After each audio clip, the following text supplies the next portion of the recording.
Did you know Michigan is one of the top 3 producers of apples in the country? Where half of the apples grown in the Great Lakes state are then turned into a different product?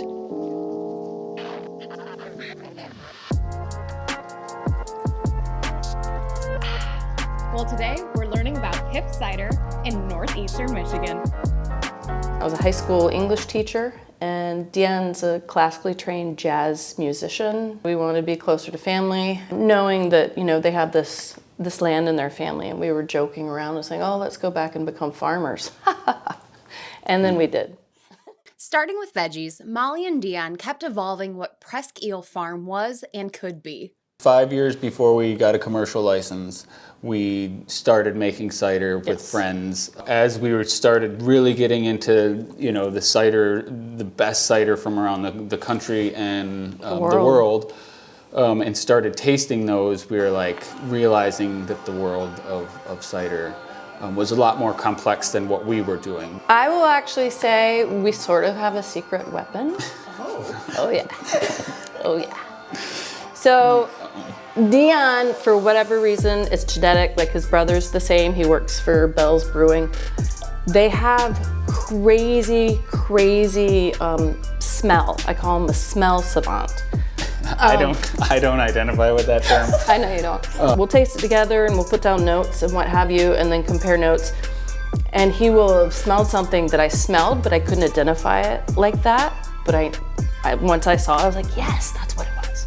So it's been a really fun process. Our approach coming into it was to source the best apples possible, pay the farmers the top dollar for the best possible product so that we can get farmers to grow more of these apples, and then bottle it in a 750 bottle after it had aged for 9 to 18 months or 2 years. And so we're creating this high-end, valuable, long-term product that doesn't just happen quickly. When it works well, it's quite magical. Other than growing apples, feeling connected to our product, being able to work as a family, the business for us is about making a safe space for people. And PIFCider has been striving to do so at their taproom in downtown Alpena for over a year.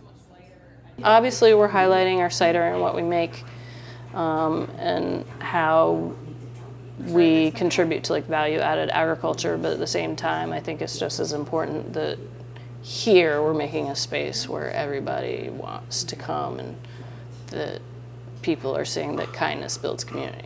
I'd say at least 5 or 6 people last summer alone pulled me aside and said, I'm not from here, but I'm here because I heard about you, heard about what a safe space you've created in this part of the state, which is unheard of. And it's been really encouraging.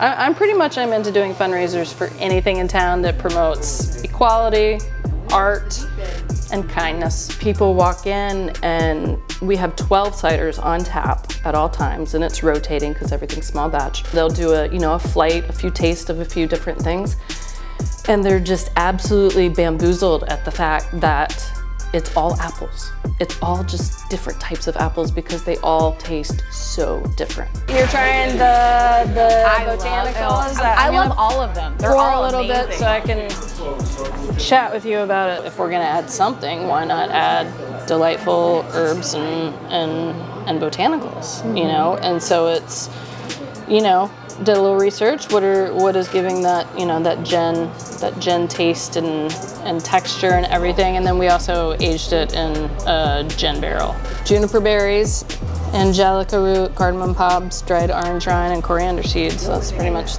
It's delightful. A very intentional product that is all about the apple and bringing out the character of the apple, as opposed to using a very simple apple base that then flavors are added on top of. First and foremost, just how we started began with friends and family of Michigan and being part of a Michigan tradition of, picking, grinding, pressing apples, learning from all those people who are all mostly Michiganders. And then almost everything that goes into the bottles is all Michigan apples. Made in Michigan for us I think has to do with, first and foremost, being a farm, recognizing what it is like to farm and what it's like to sell of agricultural product. It's about connecting directly with the other farmers and small farmers in particular that are doing very specific things, growing very specific apples that we can then take and use in a way that really highlights the kind of feel and the unique flavors of Michigan.